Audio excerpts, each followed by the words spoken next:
Our coverage of the Colonial Pipeline cyber attack. Gas stations in Tennessee are beginning to feel the impact of the pipeline's partial shutdown.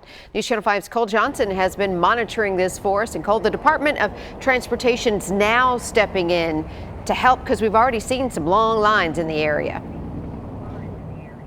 Hey, good morning. So they and the White House have said that previously issued disaster declarations issued in the past 120 days give flexibility to states impacted like Tennessee, which would permit trucks transporting overweight loads of gasoline and other fuels on interstates. Now, this does mean, but each state has to follow its own procedures in issuing those permits to allow those trucks to come in.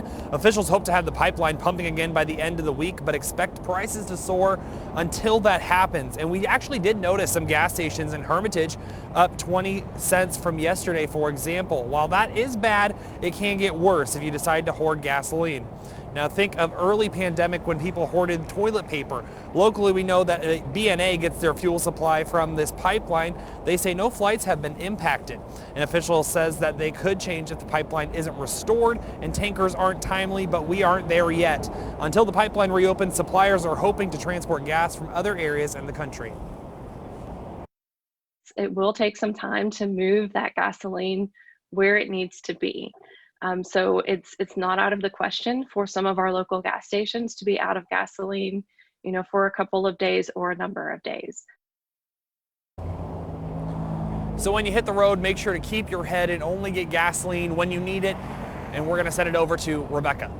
All right, Cole, good advice there. And if you do see exceptionally high prices at the pump, know that Tennessee has laws making price gouging illegal. According to the state's website, it is illegal to charge unreasonable prices for essential goods and services during times of emergency. So what do you do to combat it?